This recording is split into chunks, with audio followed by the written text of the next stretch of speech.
get into your physical. It's time to talk some this and more.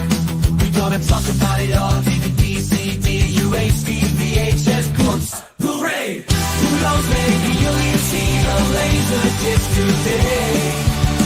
Let's get physical. We wanna talk some physical media. Movies and TV, music and more.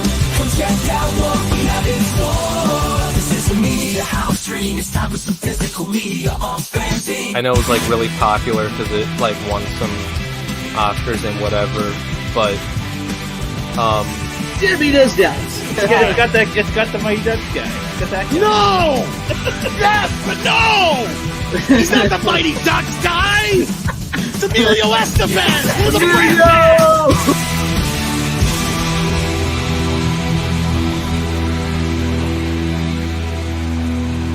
You can never have enough physical media.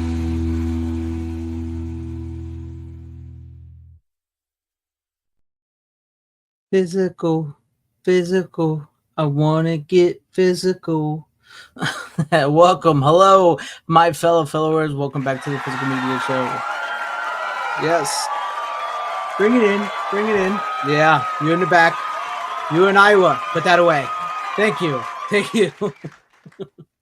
Appreciate you guys. Thank you for coming to the Physical Media Show here tonight on FanZcene, as always. And with me is Tom. And it's we got to get us some more people in here. And the thing is, like, with all the people I've been talking to that are in the distribution, they're very busy because they're working and they will come on. It's just they're working. Yeah. Nobody likes us. Well, that's how I feel sometimes. Yeah. We're too weird. Yeah, definitely weird. We're definitely weird. Definitely weird. No, but we will have some distributors on soon, as soon as their schedules clear up, because I have been talking to them and they are wanting to join us, so they will join us. Yes. And then maybe we'll find a new third wheel that we can pick on. Yeah, see, y'all are like, I know there's some of you out there like, well, I don't get it. Why won't they just pick me? You really don't want us to. Yeah. You really have no idea what you're in for. There's a reason why this is a hard job to fill. You got to take a lot of abuse from me. Sounds like you got to take a lot of abuse from me. Builds character, makes you strong. Puts hair on your chest. Yes. Look, we raised one really well. Yeah, he went to film second school. one, not so much. It's the middle child. I mean, the middle child syndrome. The middle child. Because once we get the third one in here, that's the baby. That's one everybody's going to love. So if there's anybody you know who's just getting into physical media, it doesn't even matter if it's Blu-ray necessarily, but somebody who's fresh and up and coming and wants to explore this is sounding really weird, world of physical media, then send Greg your resume. Yeah. Anyway. Preferably an 8x10 as well. Oh, shit. We're going straight to hell for that one. Yep. How about this? This girl's going to be in your movie right here. What do you think about that? Give me another $1,000. You want to be in it? Well, let's say hello to the audience out there. Yes, let's say hi to the chat. We have FKHC 2005. Hail to you, and hello there, Random Brad Creator. Glad to have you with us. His name will come up tonight because he sent me a movie and it was awesome. And what is up, Ace Hanlon? Howdy to you, Bride Barth. Hell, what's up, Calabunga dude?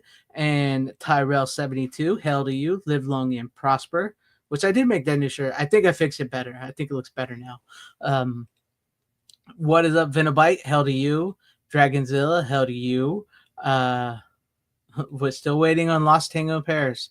Vinegar Cinema will get it out there. They'll get it to you. Boo. Yes. And how do you, Double Fett? Glad to see you with us tonight. And Anthony Draven, hell, FanZcene Chatty says, hell to you. Long live the disc from Joe P. Yes, long live the disc. Brian Barth, I said that. But once again, Brian Barth, I'm sorry. I called you Brian Barth or Random Brad. Sorry. Random Brad, hello. And Brian Barth was below you. Sorry about that, guys. But thank you guys to everybody in chat, everybody at home watching. I appreciate you guys. Make sure you like, share, subscribe, tell people the physical media show's on because we're going to have fun show tonight. A really big show. So what do we have? I know there was a few announcements this week. Criterion announced some of their stuff.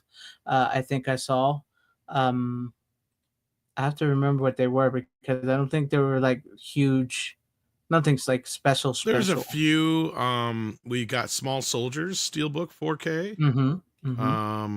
Barry Lyndon, Carnal Knowledge, The Big Heat, and Adventures of Antoine Doinel, or however you say it, from Criterion, which is Francis Truffaut films, the last one, including 40 Blows, Antoine and Colette, Stolen Kisses, Bad and Bored, and Love on the Run. Then Kick-Ass is getting a Steelbook re-release on 4K. It has already been released, but now it's getting a Steelbook through Lionsgate Limited. Let's see here. So is the Crazies, the remake of the Crazies. Yes, that was the other one. Thank you. Yes. Law Abiding Citizen is also getting released looks like through Lionsgate as well. Now, are those only available through Lionsgate, or will they be like on like? Those are only through Lionsgate Direct, is my understanding. Same thing like with the Tarantino ones and the other ones. Yeah. So once they're gone, they're gone. All right, makes sense. They may do re-releases in the future, like with Kick-Ass and so on. But so a couple of their movies have already been re-releases. But I'm just saying, like, if you might be a wow, who knows? I have no idea.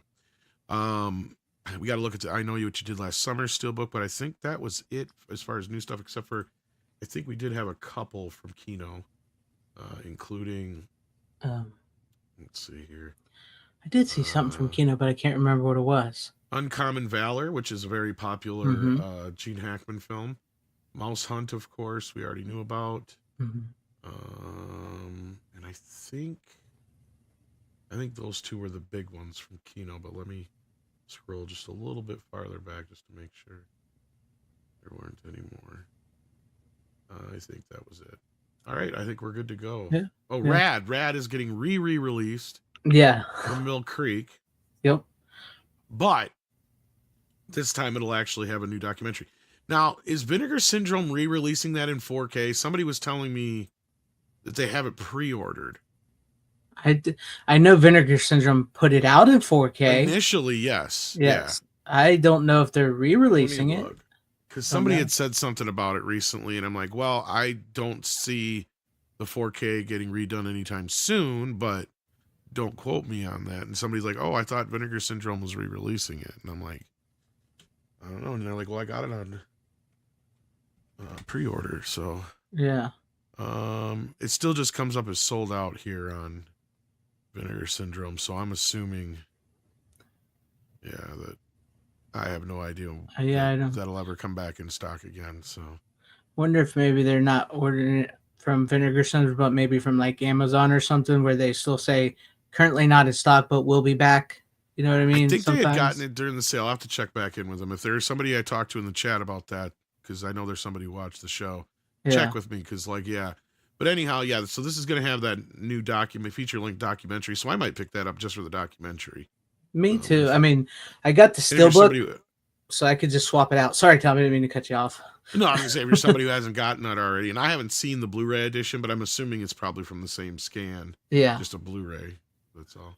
Yeah. But that seems to be about it from what I can tell you, unless I missed something random. I think that's that. I pretty much think that's what I saw here lately. So, yeah. This is the word on the street. I hope it does get a Blu-ray release. They have already pretty much been released season by season already, haven't they? Not on Blu-ray. Oh, Lois and Clark. Lois and Clark. I was thinking Superman and Lois. No. I don't know. I'm pissed because now they're just doing the DVDs again of the Superman ones. So that's what I'm worried about, because we heard that this George Reeves Superman was supposed to be getting Blu-ray, and then they said, here's a big box set, DVD box set. It's like, oh. Fuck you. So, I mean, I can see them doing that with Lois and Clark, too. So we'll see. We'll It's like, see. why should I buy something I already have? If I have a disc that doesn't work, guess what? I'll just bitch about it and get a new disc. Yeah, exactly. Why would I rebuy it? I mean, I know some people are like, well, you can get ones that are why? They should fix them if they're broke anyway. Exactly. So there you go. I got so much crap on my videos about that from people. My videos about disc rot. I got so much crap about that from.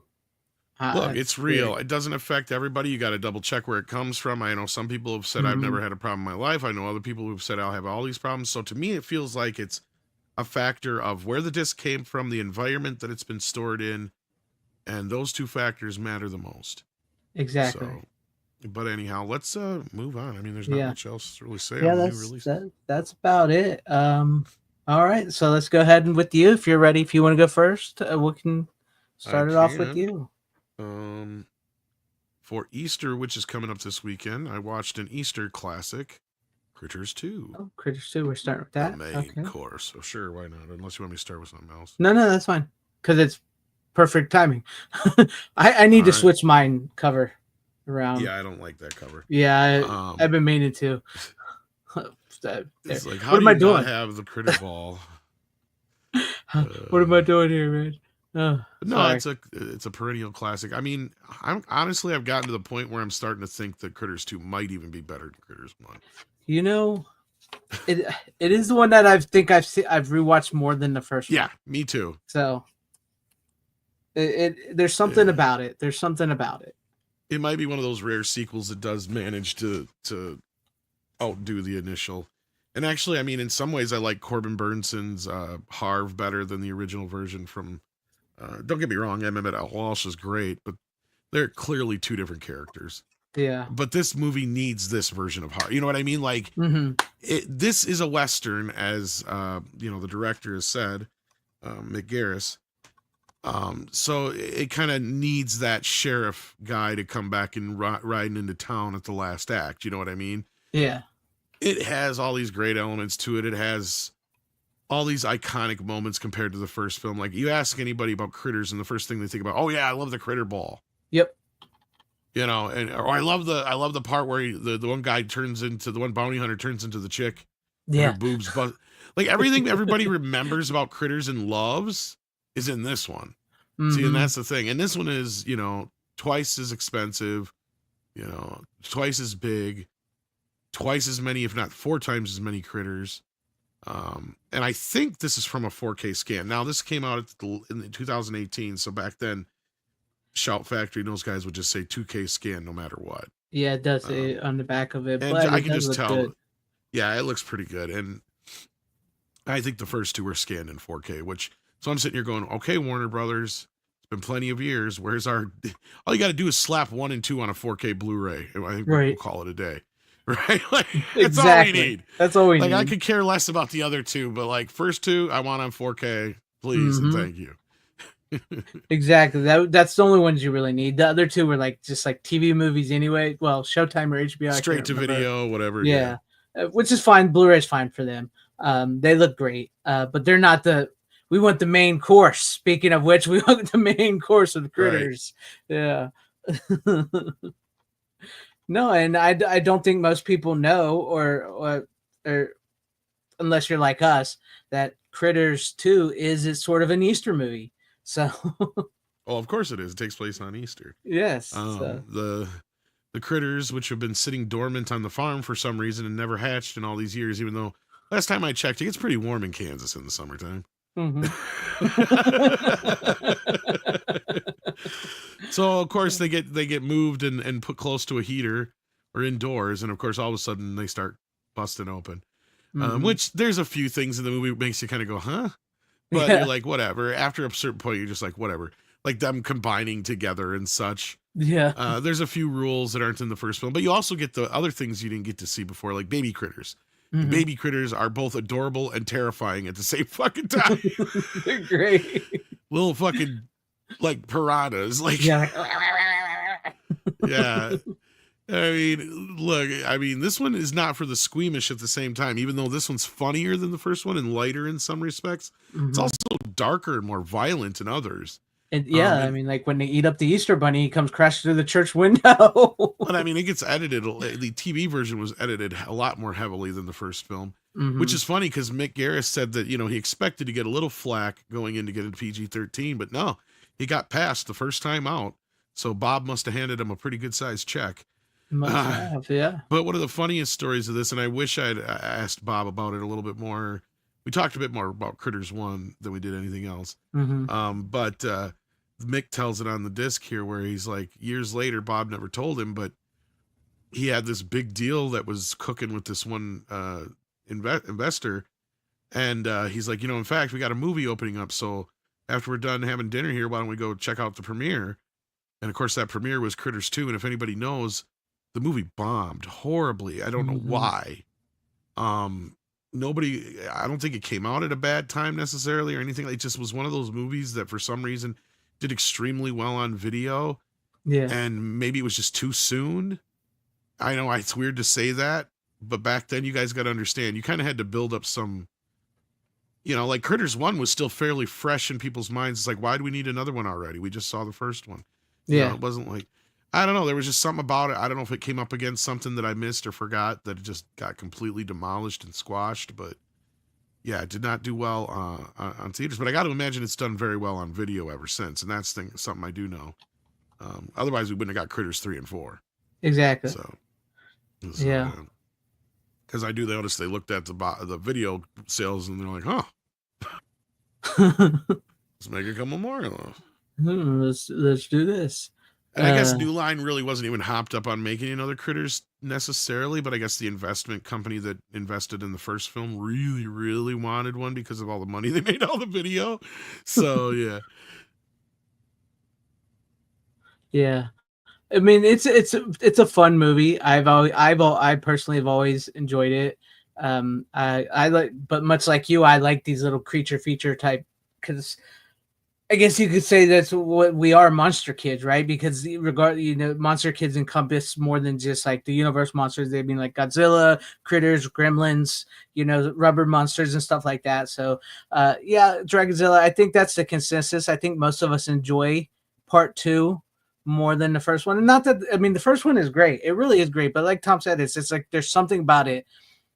There's something about this one, and the I don't know how to explain it, which is kind of what I'll talk to a little bit about another franchise I watched, because I don't know how to explain it, because there's certain, like with the horror movie sequel, when they're done right, even if they flop into theaters and they find their audiences through the video store, like Tom was talking about everything, there's just something about them when like, okay, this is what this franchise was meant to be.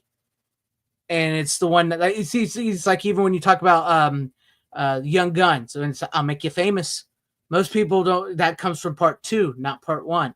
So it's definitely the sequel that sort of builds upon it. And it sometimes it makes the first one, just as it, gives the first one more love as well, if you know what I'm trying to say. Anyways, but no, Critters 2 is great. It's a fun movie. And that's, once again, you get the PG-13 boobs, which is like great. And I love the staple in her belly button from the magazine. Yeah, that's the funny. That's the funniest part. Yeah. And we were so close to get him turning into Freddy. We need so a sheriff, Harv. This town voted me out in a landslide. This town could kiss my ass. We need a sheriff. Check the Yeller pages.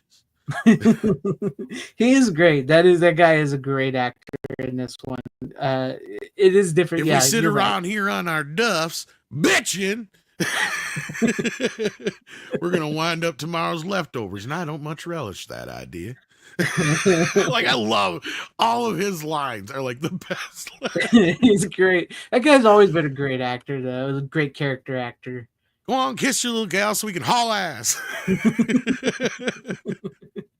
But that was one of those weird things too. That situation, like they used to do back in the day, was like she was way older than that kid in the movie in real life. I don't know what she is in real life, but you could tell. Yeah, well, that was the weird thing about Brad, is like they never really quite told you how old Brad was in the first movie. Mm-hmm. He seems like he's like 12. Yeah, like he'd be in like the 6th grade or something like that. And in reality, he was like 14, 15, I think it was. Mm-hmm. but he just looked young for his age. And then you get to the second film, even though they even say a couple of years, and it is only 2 years since the first film came out.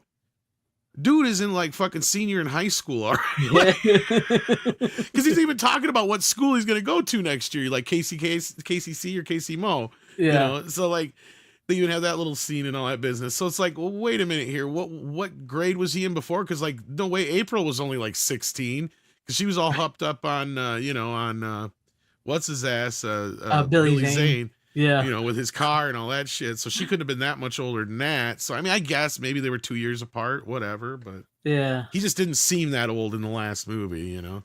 So, yeah. but no, it works. It's fine here. He has more of a leading, like kind of the more male leading role. He gets the romance here. Mm-hmm. You have his foil with, what's his face, the bully. Oh, He's yeah, actually that pretty guy. good too. Yeah, he's pretty good in it too. This ain't Meisterbrow. This is that plain rat piss shit. I never said I had any Meisterbrow. Well, I'm taking 2 and a couple of these. You all right? Yeah, it's just ketchup. Close call, though. It is. It's such a good movie. Such a good movie. And of course, Lin Shaye. I mean, yeah. Returning, not only she was great in the first movie, and she cranks it up to 11 here. And she's like newspaper in the second one, right? Yes, yeah. She worked for Harv in the first movie, Yeah, she worked of course, which is awesome because once Harv shows up, she never leaves his side. Yeah, right. Like, which is a great character moment. Like, and that's the thing is that she clearly knows her character, so they let her improvise a lot of shit. Right, like a lot of this, like the part where she comes out screaming, she's going, "Critters, critters!" I saw it was coming at me. And see his teeth, and it's getting bigger and bigger and bigger. Started rolling it. All that's her just improvising shit. I guess just going off the cuff. Yeah. I mean, she herself has become a horror icon. So she's Lin Shaye, yes. great. Well, being the sister of Bob Shaye, being in nearly every Nightmare on Elm Street movie, being in God knows how many other movies. Yeah. I mean, she proved that it was definitely not nepotism as to why she was getting the roles, right? I mean, she's one of the most hilarious comedic actresses we've ever had. All you got to do is watch the Farrelly Brothers movies to see that shit. Mm-hmm. Like Something About Mary and shit like that. I mean, if anything, she's one of the best parts of some of those things. Truly. No, Corleone Rogue, unless it was in like some limited releases somewhere, just so they could say it on the I think video he's in the sales, UK, so he might maybe. have. Yeah, over but like there, here, maybe. it was like straight to video, and I think they premiered on Showtime. I think Greg was right about that. Yeah, I think it was Showtime, and then they filmed them back to back and premiered them. Like, oh yeah, Scott Grimes had been around for years. In fact, I saw him before Critters in a TV movie called The Night They Saved Christmas. Oh and yeah. then I think he was in because I remember him acting. He was one of the first child actors I remember recognizing. Mm-hmm. Right, like as an actor. Because I know I'd seen him in enough things at that point, and he's very recognizable. And as soon as I got to know his name after Critters, it was like, okay, I've seen him in all these things, right? So him and Corey Feldman, for instance, were ones that, you know, growing up, we all kind of knew. Yeah, you know, some of the other ones, Michael J. Fox, obviously, and stuff like that. I mean, you'll see him later on, and you recognize him immediately because he really never did get much taller. He didn't really change much. He just got older. Of course, you've seen him more recently in like the Orville, but he'll pop up in things from time to time. Like he was never like a huge actor, but he kind of became like a character actor, kind of a sidekick comedic type. But like, yeah, you can tell like Seth MacFarlane was into a lot of these movies as a kid because he's like always got him and some other folks from like back in the day that used to act in some of his shit. Yep. But anyhow, that being said, Critters 2 is great. You can get it for a good price still. Like, Shout must have produced I don't know how many of these fucking things. They made it sound like it was going to be so fucking limited when it came out. Yeah. So pissed because I think I paid like $80 for it. And or $60 or whatever it was. Oh, really? I paid like $25 for mine. No, I got it when it first came out with all the posters. Oh, yeah. Shit. Yeah. So I paid the pretty price for it. And this is what pisses me off about them blocking me on their site. It's like, all right, motherfuckers. You're the only person you're hurting on yourselves. So now I just wait for sales to buy their shit, if anything. So that's pretty much what I do now. I haven't bought from Shout forever. So it is what it is. Was it $80, Dragonzilla? I was going to say, for some reason, I remember it was quite a bit. And then they dropped the price not long after it came out, and I was pissed. I know. That's because I kind of waited myself for it, and I just found it for like $25. So it wasn't like real long afterwards though. And I think they even started carrying it in like Walmarts and shit too. Mm-hmm. Because I saw that and The Fly and Omen Mm-hmm. box sets in Walmart at one point. Mm-hmm. Yeah, it was funny. Fuck you, Shout Factory. Yeah, F you Shout Factory. I They like suck. Critters too. Check it out. Great movie. I mean, Shout did put a nice package together here, considering it was a Mhm. movie that barely made $3 million at the box office. So, like, Yeah, yeah, it was a huge flop. this Oh, was. but I never did finish that story about, or did I finish the story about? Well, Bob lost the deal. I didn't mention that. Yeah. Because they saw that the movie flopped, and they're like, "Well, fuck this thing. This company don't know how to make a movie." Oh, I miss New Line Cinema. Matter of fact, the horror. I don't want to jump into that yet because I kind of want to save that. But the horror franchise I got comes from New Line Cinema. And it saddened me for each movie to see go from New Line to AOL to Time Warner to Warner Brothers. For each movie, it saddened me. Yeah. Yeah. But So no, what do you got? Critters is great. Well, I'll keep it in the themes of like monster movies, sort of like that. And this was sent to me from Random Brad. Shout out to Random Brad creator. I had never seen this movie or heard of this movie before, but he sent me I think it's a new 4K. Well, it was new when it got to me. I don't know when this was released, but it's called Razorback. I have that. Have you ever seen it or heard of it? I haven't watched it all the way yet, but I've seen it, or I've seen like a few minutes of it. Yeah, I have never. I don't know which version I have, but yeah, I think I have that one. Yeah, this is the umbrella version. So, Random Brad, thank you very much for this. I appreciate it. It's Russell McKay, the guy who directed Highlander. This is his first movie. It is a creature features. If you like Jaws, if you like Tremors and exploitation Australian movies, you'll probably like this movie.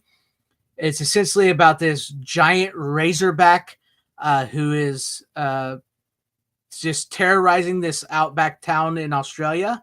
And the movie starts off heavy right off the bat. Like the razorback comes tearing through this guy's house and takes his grandchild, and that's it. This is gone. from like a famous director or something like that. Or Russell McKay, the guy who did I was Highlander. just gonna say, yeah. So this is his first movie. So yeah, like if you said that, I apologize. yeah, I did, but it's all good. But no, that Razorback comes in, takes his grandkid, and he gets blamed for it, but he gets free, and it's like he's sort of like the Quint of the movie, like Jaws, because it does have a special feature on it. Says Jaws on land. They knew what it was. They knew what they were doing. But it's this weird Australian. Like the characters are weird. I'm curious, Random Brad, because it takes place in the 80s. Having never been to Australia, I'm curious how accurate that is of the Australian like outback people. I know there's like a specific word you guys call them that are like the rednecks of the outback. I cannot remember it, but as far as the 4K looks, I've never had the Blu-ray before, so I've only ever seen this movie on the 4K you sent me. It looks great. There's grain. The quality looks great. I didn't really have a complaint for it. It looked pretty good to me, so I can't complain about it. So I don't know if it is what the Blu-ray looks like before, but the 4K incredible look. This is actually a very beautifully shot movie because there's scenes like the way he shoots it, like these big wides, like where there's like the background is red and the shadow, like it reminds me of like the Halloween 3 when the kids are walking, and then there's bright blues. It's an incredible film, actually. It's really beautifully shot. It's weird, it's freaky, it's a giant practical effect razorback just tearing through mother effers. So yeah, it's and the outback dudes that are killing kangaroos are like creepy as shit. They're just as bad, if not worse, than the razorback. And it does have some great tatas at one point, so it does have some boobs. But no, this was a fun movie. I don't know why I had never heard of it. I had never seen it before.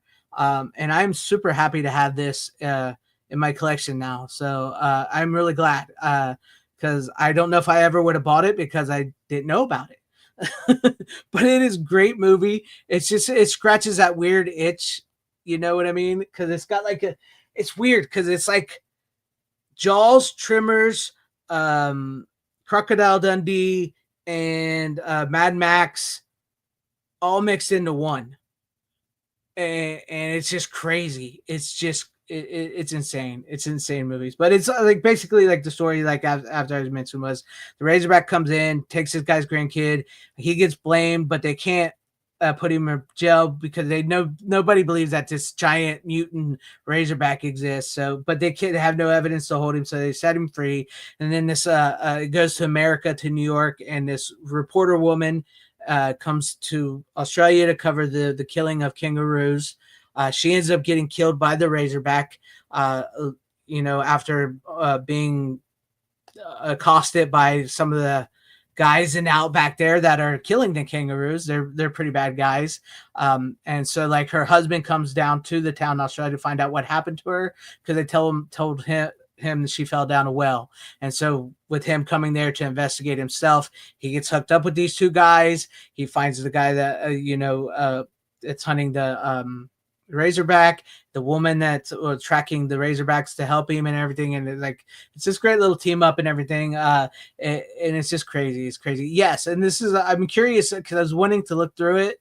It does have the Australian VHS version on the special features, which is unedited. It has different stuff than the movie, so I was wanting to go through that and look at it. And I appreciate that.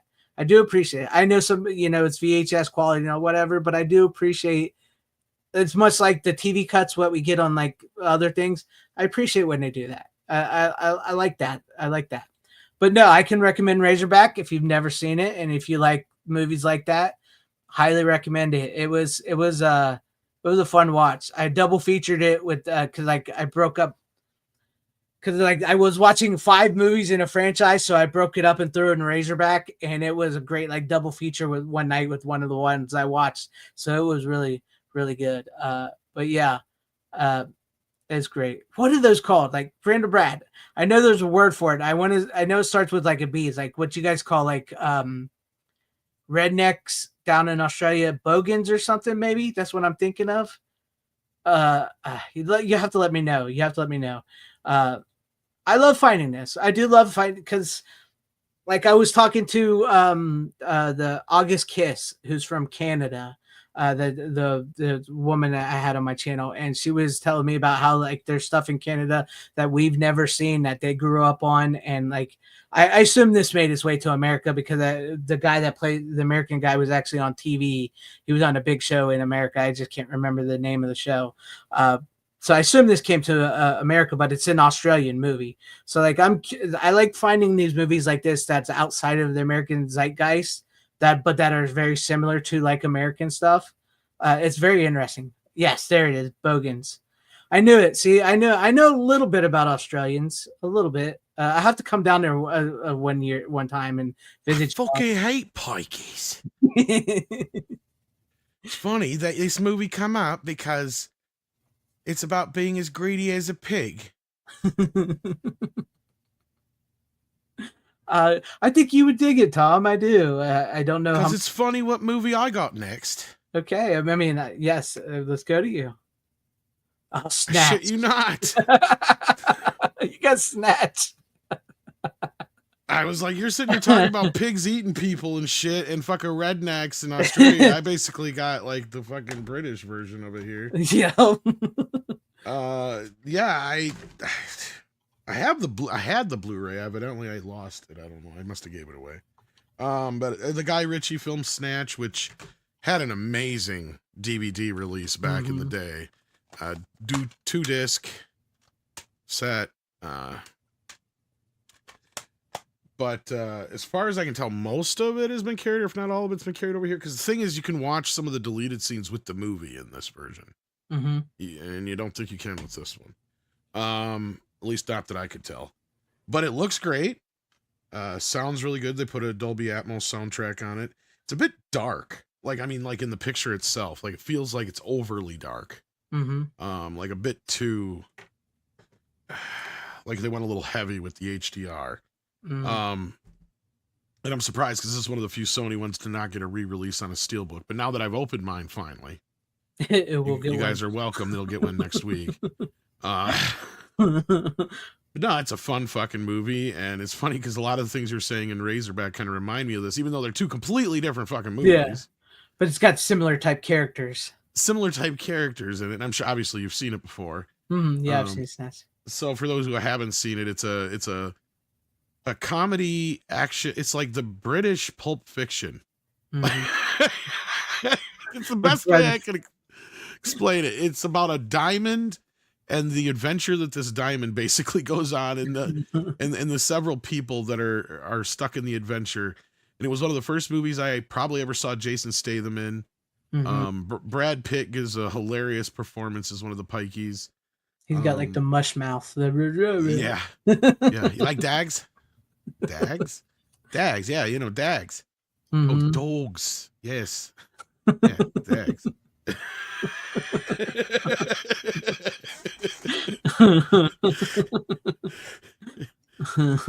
You're a cheeky fucker.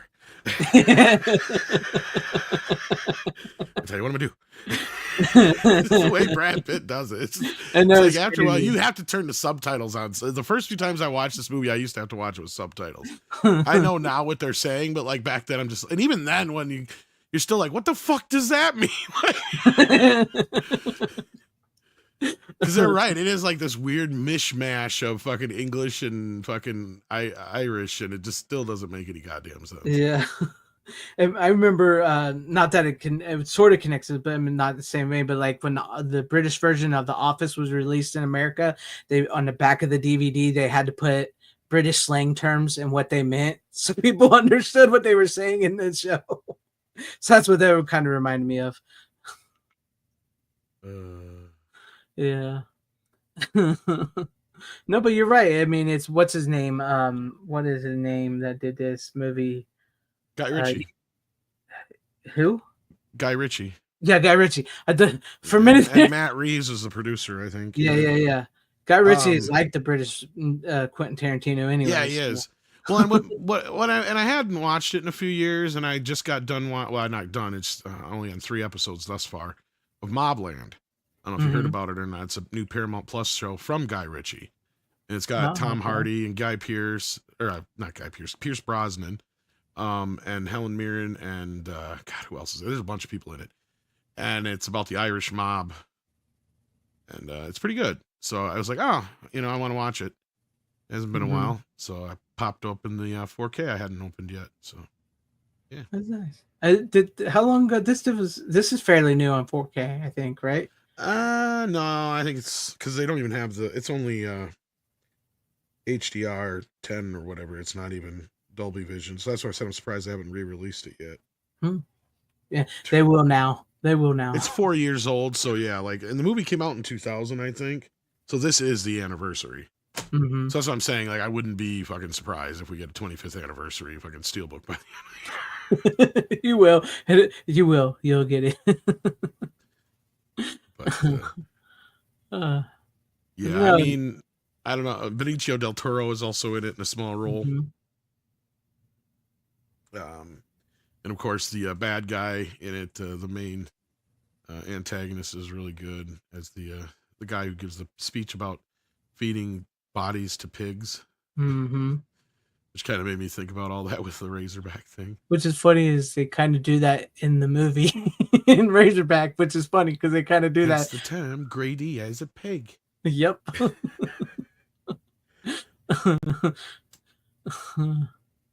It's weird, man. That's weird. It's amazing how things can connect like that with being two different type of movies. And it has kind of a similar plot to Pulp Fiction in the sense that you have a boxer that's supposed to throw a boxing match and a gangster that's, pissed about it. There's a few similar things. And then, and you also have Vinnie Jones in it as well. Oh yeah, I forgot he was in that movie. I mean, it's a great cast and it's really funny, and it's probably some of the most acting you'll ever see Jason Statham do. Right? Because he's not playing his typical self. He's like playing a sleazy little fucking promoter. So he's like not even playing his typical role. I don't even think he has like one action scene in the whole movie. Which is funny he because mostly sends his friend to do everything. Which is really funny because he got famous from doing movies like Snatch and stuff where he actually acted. It wasn't until he got into like action movies is now he's Jason Statham. So Steven says, "Oh, I do have the 4K. Did they do a 4K steelbook of this already and I missed it? Oh, they do? Or is he talking about something else? He might be. I don't know. Let us know. Because I've never seen one. I mean, I've had this for a while. I just never cracked it open until after I got done watching Mobland, and I'm like, I want more. I need more of it. Yeah. I mean, it's just a fun movie, and I remember how fun it was. But yeah. No, you're right. It is a fun movie. Train Spotting might be Brian. I just couldn't get into Train Spotting as much. Like I tried watching it a few times. It is just a tough watch. But I can see where you're coming from on that. Yeah, I mean, I get it, but I once again, I couldn't get into it either. I don't know. It's just, I guess you'd have to be in the drug cult. Maybe you don't have to be in the drug world, but it's just like, I didn't, you know. Yeah, that was kind of what turned me off. I don't really know anything about that Me neither. kind of lifestyle or anybody in that kind of lifestyle or even care for that kind of music all that much. Some of the music is okay, but even some of it's just not my style. So it just wasn't into it. This just feels more like Pulp Fiction, and it's fun. Yeah, the movie is linear, but at the very end is when it goes unlinear for a few minutes in that one bit, which kind of really makes it feel like Pulp Fiction. And like I said, it has a very similar plot to Pulp Fiction, similar kind of characters. The music's great. I mean, you got a lot of classic 80s and such hits and stuff in here. No, but it was fun. It was fun revisiting it again. It's been a few years. No, yeah, I haven't seen it in a while myself, so I have to get onto that as well too. I mean, those movies like that are like generational, and we often don't get stuff like that much anymore. I mean, Guy Ritchie's not even much like he was back then anymore, other than like now he's doing Mobland, so it sounds like he's sort of gone back to his roots finally. It's better than him doing Aladdin. Kind of Mobland, yeah. Mobland isn't as funny as this. It's a little bit more straightforward, but it's a good show. I mean, it's a pretty good show if you got a chance to check it out. Especially if you like Tom Hardy and all those kind of things. It depends on Tom Hardy. I don't mind him, but he's not like somebody I'm. Well, he kind of plays. Okay, so the setup of the show, real quick, is that it's based around the Irish mob, but the governor is Pierce Brosnan, who also is the head of the Irish mob, right? So it's all connected, and Tom Hardy is like his second, third down in command or whatever. He's a guy that takes care of everything for everybody, you know. So whatever you want to call that guy. So it's kind of from his point of view of all the shit that he's got to deal with from all sides of it, because he's also the guy that whenever there's a meeting that has to be done with one of the other families or something, he's the guy that deals with all that shit. So whatever you would call his character, he has to deal with all that bullshit. So it's an interesting kind of the enforcer, but also like, you know, like he's kind of untouchable at the same time. You know, because it's like, you know, like basically if you kill him, you're going to start a war instantly kind of thing. He's the negotiator, the guy that comes in to try and calm things down, to get between the families, to like if there's going to be because kind of what the whole story kind of setting things up is there's an impending kind of war going to happen. Right. Yeah. So makes sense. It's modern. It's not like it's back in the 50s or 60s or anything. It's just, you know, yeah. As far as I can tell, anyway, it seems modern. Everybody's on cell phones and shit all the time. So gotta make sure. All right. Well, if you had anything else on Snatch? No, I didn't really get into anything else. Like I said, I didn't even really go through because there's no special features on the 4K. The Blu-ray, the older Blu-ray comes with this, which I had, but like I said, I must have gifted it. But I don't remember if you could watch the deleted scenes with the movie in that or not. But I think there's 2 sections of deleted scenes on the Blu-ray, so it's the one that you would be able to watch with the. It's been years since I've watched it, so I barely remember what any of them were or anything like that. Right. And there was supposed to be another cut of this movie, but it seemingly doesn't exist anymore. Because on the DVD, it even states that this is the UK cut, which is obviously the cut now that everybody knows. So I have no idea, because I never saw it in theaters. So I couldn't tell you what was different between this version and the UK version. I'd imagine it's probably shorter than the US version was, for one. Probably. Not that the movie's that long. It's just that there's a lot of stuff in here I can tell that might not have, like, at that time, American audiences wouldn't have got, or they had to, maybe there was audio that maybe they did a different soundtrack. I don't know. I have no idea. If somebody knows, I didn't even realize it until last night when I was looking at the night before when I was looking at the case, and it said presentation of the UK version. And I'm like, oh, that's insinuating that there was another version. That's much like you. Sometimes when we get the Blu-rays or DVDs back in the day, it's of stuff like that.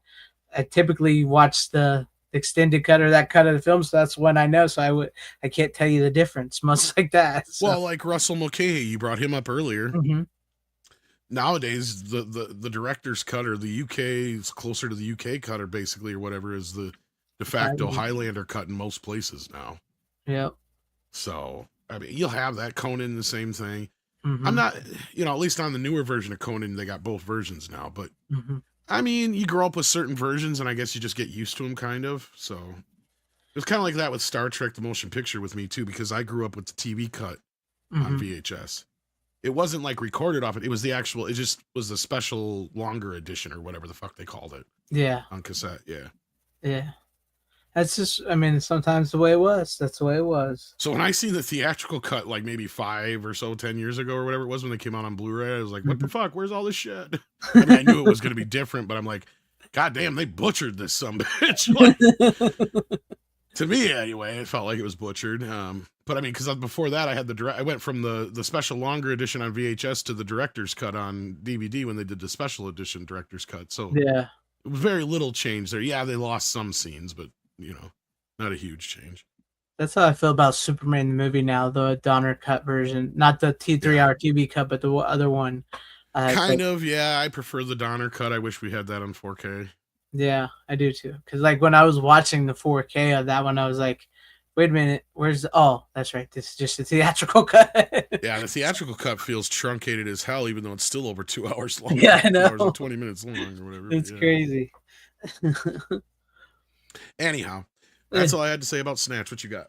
All right. Well, I'll slip in a little something different because I just wanted to, and I'll slip in my heavy metal LP, original releasing of heavy metal. Nice. Yeah. So it's all worn out on the box and everything, but see if I can. It's well listened to. It looks like. Yes, it's well listened to. They're both in there. One so this here. Is a double album set. Yeah, double album set. Right there. Oh, it looks like you even got the original sleeves still. Yep, the original sleeves. Even though they don't really have anything on them, but hey. No, just oh, that one does. If I could get it out, that one's stuck. That one likes to stick on me. But yeah. Anyways, yeah, it has like the artist and everything. But yeah, so there is that. My brother gave me this. It's the original pressing, the original release of Heavy Metal with Black Sabbath, The Mob Rules, Blue Oyster Cult, BOC, veteran of the Psychic Wars, Cheap Trick, Reach Out, I Must Be Dreamin', Devo, Working in the Coal Mine, Donald Fagen, True Companion, Don Felder, All of You, Heavy Metal Taking a Ride, Grand Funk Railroad, I forgot about that, Grand Funk Railroad, Queen Bee, Sammy Hagar, Heavy Metal, Journey, Open Arms with Open Arms, Nazareth, Crazy, A Suitable Case for Treatment, Stevie Nicks, Blue Lamp, Riggs, Radar Rider, Heartbeat, Trust, Prefabricated. Yeah, so I just figured I'd bring on a little something different. This is record. I don't say vinyl because I'm not a hipster. I say record too. I typically don't really say vinyl or LP. I say although vinyl is more technically correct. I mean, yeah. Yes. No, it's an album. It's a record, Brian Barth. It's just a little something different. This is in the world of physical media, so I figured I'd bring that on because, like I said, I did actually watch a lot of movies this week, but it's only boils down to like 2-3 picks, so you know how to combine it. But no, this is great. If you've never heard, the album is incredible. If you've never seen heavy metal, check out heavy metal. And the 4K of that, I don't. Did they ever release the single? Because I know it came out on the steelbook, but did they ever release the single version of heavy metal on a 4K? I don't remember if they did or if they didn't. But if you can get a hold of it, because that is an incredible achievement in animation and voice casting and music and just, yeah, there you go. That's the score. That's not the. That's the score. Yeah, that's the actual. This came out this last year. So this is I've had the regular score before, but I think this is the full version. It's a 2-disc set because the other one's just one. Yeah, so it's got a whole bunch of. Oh, it's got the original score album that I already had, plus a bunch of new ones. So like almost twice as many tracks on it. So that's cool. I just thought I'd grab it since it's fairly new. No, I need to get that. I didn't know that was out. I need to get that. No, it's incredible. It's an incredible movie. It's an incredible album. It's really is one of those mergings of music, animation, and just like otherworldly. Just it's incredible. It's one of the first big, like, I mean, we had, you had your albums in the past mostly were associated with like musicals and whatnot, outside of the few exceptions like Simon and Garfunkel doing The Graduate and stuff like that and whatnot. But like once you hit like Saturday Night Fever, this was like the next big one that I can remember after that, where it was like everybody had it. I mean, it's got tons of hits on it, like you said. I mean, and and then it led into the 80s, which to me was the prime time of the synergy between the pop soundtrack and the movie, right? Because, you had things like Footloose and Top Gun and Beverly Hills Cop and Ghostbusters and Back to the Future and all these great movies that had a great fucking soundtrack on top of it all. And I mean, I jumped ahead a few years, but I mean, this was 80, right? So it's 2 years. And Grease was another one in between before Saturday Night Fever, but that was a musical still, right? So it was the next, like, and yes, we had pop hits attached to films before. Obviously, the Bond films always did. Yeah, but this was kind of that new, fresh thing. Like, unlike we've really like where you actually have a bunch of songs from different artists, and American Graffiti was another one around that area that kind of started that. But that was all old songs. These were all brand new songs created for the movie, created specifically for this soundtrack. There's even a couple songs that aren't on here. Because I actually have a digital version of a extended one that has all the songs on it. There's like 4 songs, I think, or 2 songs missing, but yeah. Yeah. I mean, it's incredible. Then like what you're saying, like eventually movies in the 80s and stuff, which really I think in the like late 90s is when that really stopped. They started editing the movies, like the music was edited into the movie, like like along with the story and everything. So like they would make sure these tracks in the movie would sync up and stuff at times. So it really started something. It's quite incredible, really. So I was just excited because my brother found a box of albums that this woman gave him, and we were going through them, and it's like, that's an original. I was like, I'm taking it. He's like, you can have it. It's like, hell nice. Yeah. So I got it free, and it's. I don't think I have that one on record. Yeah. I played it on my my record player. I put it in to make sure it works. It works. It's your one-way ticket to midnight. Yeah, it's incredible. He also found a bunch of like little 45s. Oh, those are nice too. With like singles. A lot of them are Johnny Cash and Oh, I'm Johnny Cash. Johnny Cash. I'm trying to think of his name. The guy that sings "Hello, Darling." Oh, Conway Twitty. Conway Twitty. Yes, nice. There's a lot of those. It's been a long time. My grandma's favorites was Conway Twitty. Oh man, the women around here, it drops their panties. Let me tell you. Yeah. Every time, like, my grandma, I remember when I was younger, there would be this, Time Life Conway Twitty collection. Every time that fucking commercial would come on, my grandma would go, "Shut up! Conway Twitty's on." And for 60 seconds, we had to sit there and listen to his 5 biggest hits over. in a matter of 60 seconds or whatever it was. Uh. The Time Life Conway Twitty collection. Yeah. Oh, I like that Conway Twitty. Oh, there was something about him that they got him. And then there was this one. He's a good-looking man. He was. For women loved, and the voice got him every time. The voice too, yeah, like Johnny Cash, yeah. Yep. Yeah. And there was this 145 amongst them, which was really weird because I was going through them. It had no label on either side, and I'm like, so you got like Johnny Cash, Conway Twitty, even Jimmy Dean when he was singing, right? And then I'm like, this is no label, so I put it on. It was creepy as shit because it was just somebody reading the story of Hansel and Gretel in a German accent, and it had that crackling, because it was old and it was crackling. It's like, nope. If I could turn that shit off. It's like, next thing you know, you have the Evil Dead show. Exactly. That's what it reminded me. I was turn like, it off! I was playing it. I was like, nope, I'm not listening to some creepy German guy read the story of Hansel and Gretel on it. No way. I'm not doing that.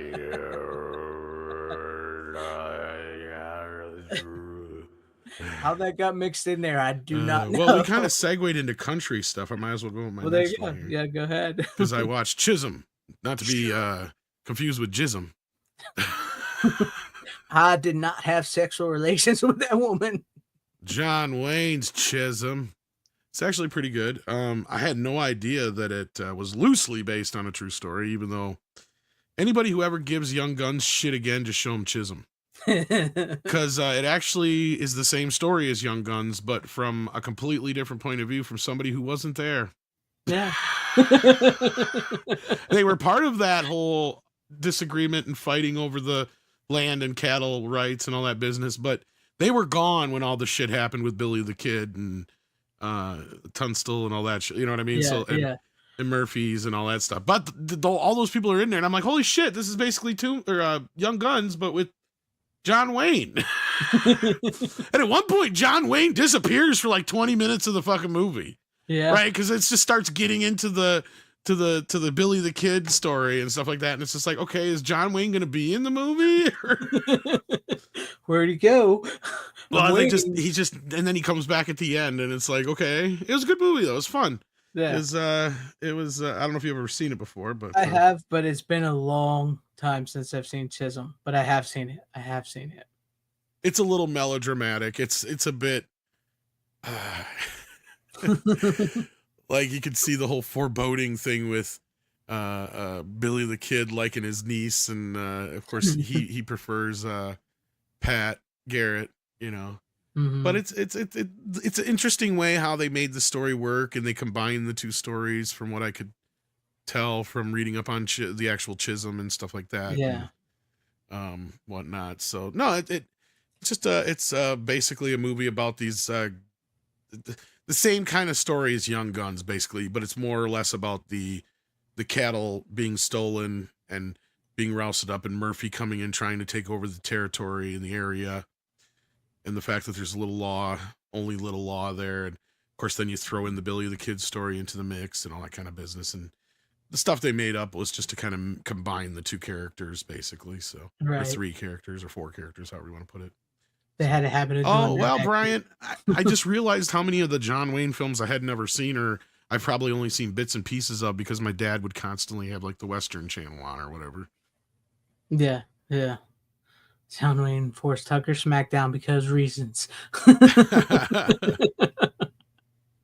It's one of the things is like I've seen, like I've talked before you about it. My dad loves these Westerns. He loves the John Waynes. He loves those old Westerns. And I've seen so many of them and that they blur together in my mind. But I have seen Chisholm. And there's like few that do stand out that you've brought on before that we've talked about before a lot. So that's the thing with John is like he's got these levels of his films, right? Like there's the really good ones that stand out above the rest. Mm-hmm. Right, the Man Who Shot Liberty Valances and the True Grits and stuff like that. Clintock and Sons of Kate Elder. Big Jake. Yep. And then you got like and the Searchers and whatnot, and then you got the secondary level, which are good, somewhat memorable, but sometimes you kind of crisscross some of them because they're kind of all the same. Yeah. And it doesn't help. Here's the other thing I found out about John not too long ago that I had no idea, and this is another reason why it can be confusing with him. He had like 3 hats his entire career. Mm-hmm. He wore the same hat in every movie until it got so fucked up that he had to go change to a new hat. And he only did it like 3 times throughout his films. And some guy has like his last hat that he wore in the Shootist. The Shootist or whatever. Yeah. And I think that was like one of his newer, because he has like the old era, the middle era, which is the one most people know, and then the latter era, which is that fancier, nice one that he wears in the Shootist and stuff like that. But like, yeah. So like maybe he had a couple more, but like it's just like weird because he'd wear them until, yeah. And I didn't know that, so it's like okay, so that, and Clint Eastwood, I guess, was the same way through a lot of his earlier films too, where he wears the same shit, even though he's supposed to wear the same shit in the Good, the Bad, the Ugly movies, but like, or the Fistful movies, but still, he even wore, I think, that same outfit in what was it, Pale Rider or one of the other movies too. So, but that's how they work. Yeah, that's how they work. But no, it's actually, this one is one I'd put in the upper, kind of between the middle and the upper ground. I mean, it's fun. It's one I could revisit and it has the Billy the Kid element to kind of boost it a little bit. And it doesn't do a horrible job with the Billy the Kid story. Sure, it takes a lot of liberties near the end, but they even have where like they don't get cornered in the lawyer's house, but they get cornered in the lawyer's store at the end. Right. So like even all that stuff is all pretty close to what happened there. I mean, you know what I mean? Like it's all they exclude some characters, include ones that I was kind of surprised, but otherwise it was like, yeah, they didn't do a horrible fucking job. But anybody who wants to give Young Guns shit again needs to watch this movie, because talk about taking liberties. Like, yeah. I was Billy the Kid and I survived. What do you mean you survived? Yeah. I mean, isn't that really what the Old West was really built off of anyways, was taking liberties all around to begin with? So, well, yeah, like even all these, well, first of all, there weren't nearly as many shootouts as everybody wants to think there are. And of all like the famous gunmen that we know about that have actually been in, like outside of like, you know, your Bat Mastersons and Wyatt Earps, who actually were lawmen and whatnot, like Doc Holliday, he is one of the few that actually is and was pretty fucking lethal. But a lot of people think that was just because he knew he was dying, so he had like no fear. Yeah, because he knew he was dying for years, and he just was like, he killed quite a few guys and over stupid shit. It's true. Like, I mean, the stuff you see in Tombstone is not too far off. Like that's pretty close to what he kind of was like. If he took offense to some shit, he'd just fuck you up. Yep. But there was some gunfights he was in where he wouldn't hit anybody. Like, because he was so fucking drunk. But then other times, like Wyatt Earp would say, he was the deadliest guy with a gun he ever saw. So like, I mean, it just depends on when you were catching him, I guess, how drunk he was and whatnot. Because there's a couple fights where he'd been in where him and 2 or 3 other guys all fired shots and not a single one of them hit each other. So, like, it was pretty wasted that night. Yeah, like, and that's a couple times that happened. But yeah, like, yeah. I remember my dad was watching one of those. He likes the histories of the Westerns. They said like in the entire history of the Old West, there was really only one recorded high noon. Yeah, I mean, guys, most of the time gunfights were pretty quick and dirty. Yeah, right. They weren't like we see with out in the middle of the street and actually, I think the one time you're talking about would have been Wild Bill Hickok. I think was the only one. I think it might have been actually did do that. But like even him, a lot of the gunfights, and he was another one who killed a lot. But like they would just happen like now they're just happening, and they were over just as fast as they begin because somebody was laying dead afterwards. Or 2 or 3 people would end up getting shot. And that's the other thing, is people usually didn't die right away. That was the sad fucking part. You got to keep in mind. No, and there wasn't really any saving a lot of these guys. So a lot of these guys would end up dying overnight or over 2-3 days. And yeah. And if unless you were lucky enough. Yeah. If you get gut shot or shot someplace in the chest or lung, you're fucked. Yep. But like if you got lucky and get shot in the shoulder or maybe the leg in a good spot that's not going to bleed out, because otherwise all the doctor's going to do is make it worse. Back to, like most cases. It was trial and error. A lot of it was, and that's if they could even find the fucking bullet. But like, yeah. So. No, I mean, I'm no specialist on the West, but I've seen enough shit to know that a lot of the stuff is very glamorized and you know, overdone. But there were a lot of lawless towns. There were, especially when the West started expanding. So you did have some rough people, but you also had a lot of guys, kept a lot of other guys in line, right? Like, so you didn't want to be that guy because you'd get yourself fucked up pretty good, or killed, or hung, or whatever, because guys weren't going to put up with no bullshit. So it was like a lot of self-regulation in that respect. Frontier justice, as it was called. Yeah.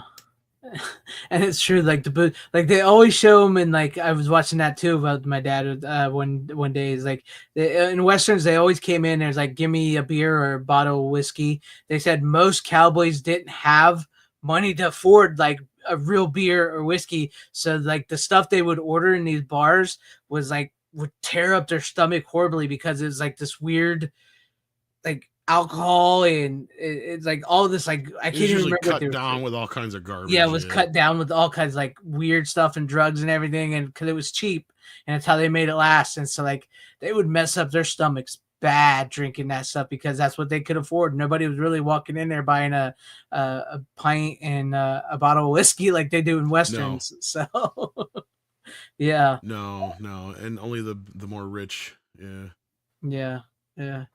I believe that's actually what it was called, rot gut. Yep. Yeah, that's what they would order. Earp was a bit of an outlaw before he became the lawman. Yeah. Yeah. Oh yeah. He's one that, like, that's what I'm saying. He's one of the few that a lot of the things you've heard about are either true or worse than you can imagine. Yeah. And that's the thing is, like, a lot of these guys, you got to remember, like, things are very political now. You can't imagine how political they were back then. Because actually, they don't really say it in Tombstone, but the whole fight in Tombstone is more of a political fight than anything. They don't really get to that aspect of in the story in the movie. But at the time, Wyatt Earp was running for the, I think it was sheriff mayor or something, wasn't it? I think it was mayor, actually. And so he was running against that other guy who was the mayor in Tombstone or whatever. And we see him in the movie. He's that dandy guy, right? So you had the two going at each other, and the whole thing is, I guess, and it depends on who you talk to, because that's the problem, is that there's so many different accounts, and both sides of both sides of the argument still go on to this day. Yeah. As to who did what to whom first, and what set what off, and the whole thing. Because like Curly Bill and them supposedly were paid to actually, I think it was steal some of the cattle or something like that from one of the other, do something. I can't remember what it was now offhand, but supposedly, Wyatt paid them to do it, to hurt his opponent. And then when they didn't get paid or something like that, they got pissed and they made a public threat against Wyatt and his family. I can't remember exactly what they were supposedly paid to do, but they never got paid to do it. And they made a public threat against his family. That public threat was enough for the Earps to start, strapping. Because that's another thing people don't realize is back then, a lot of those towns, you weren't allowed to carry guns within city limits in a lot of places. They wouldn't, that's the easiest way to get yourself in trouble. But yeah. But exactly like with Liberty Valance. Liberty Valance, yes. I almost said something Katie Elder again, but Liberty Valance, yes. No, yeah, you're right. I mean, it's just Wyatt Earp was fortunate enough to have lived as long as he did. He made it to the early days of Hollywood, so he got it, managed to, he got his shape story. His own story. Yeah, he shaped it. Yeah. So history. But a lot of these other guys were exaggerated by a lot of the dime novelists and the Penny Dreadful guys and stuff like that, to where, you even see it in Unforgiven. That's not too far off from the truth with the Duke of Death, right? Where you had just exaggerate that's where these myths come from, more or less, is just the over exaggerations. Sure, there was a lot of dust ups. You get a lot of drunk men together in one fucking place, there's going to be dust ups. So, I mean, that was a common thing. But like, as far as actually people pulling guns on each other, that was very, very rarely. Because a lot of places wouldn't allow guns. So, very true. Very true. Good old West. That's how the world was made, right? It's but Not they only say, that, bullets weren't cheap, and you got to eat dinner, so yeah, you're not gonna waste your fucking bullet on some asshole. yeah. I mean, let's be honest. You really think Wyatt Earp was just hitting people in the back of the head with his gun because he was trying to be peaceful? No, he was saving his bullets. That's why Yeah, he was yeah, knocking people out with his gun, pistol that whipping too. them. Yeah. But all right, what do you got? All right, this is my last pick, unless you want to do another one. I can actually combine my last two in a weird way, so go ahead. Okay, so I went and you brought this up last week, and I've been wanting to watch these for a while, and so I went and I watched Final Destination, all 5 films of the Final Destination franchise. Getting yourself ready for the new one, huh? Yeah, I'm not so sure about that new one. I saw the trailer for it. They We'll fall see. off after part 3 anyway. So Well, yeah, I'm going to get into that. So I had never seen past part 2. I've only ever seen the really, first 2. yeah, Yeah. I was resistant to 3 for many years, and then I finally watched it, and I'm like, that one was actually pretty good. I actually really enjoyed part 3. Really enjoyed part 3. I don't think part 2 holds up as well as people think it does.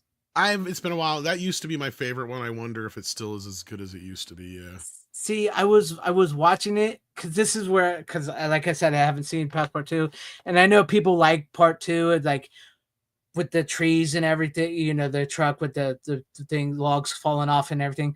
That's really all that movie's got going for it. I don't know. I just always kind of liked. I guess my memory, and it's been years since I've watched them. Yeah, go ahead. I always preferred the characters in part 2.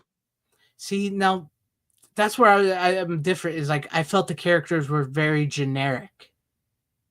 Maybe I'll have to rewatch it again because I liked the first one quite a bit, but then I just for some reason remember liking the second one better. 3 was actually better than I thought it was going to be, and then 4 was a huge downturn, and then I think the 5th one was a little bit better than 4 if I remember right, unless I'm getting them flip flop. The 5th one is actually really good. I really okay. So really maybe I was going to enjoyed say I think the 5th one was okay, and then yeah, so that was kind of just where I was at. And I haven't watched them since. So yeah, so like they've like from 3 on to 5 were all new to me.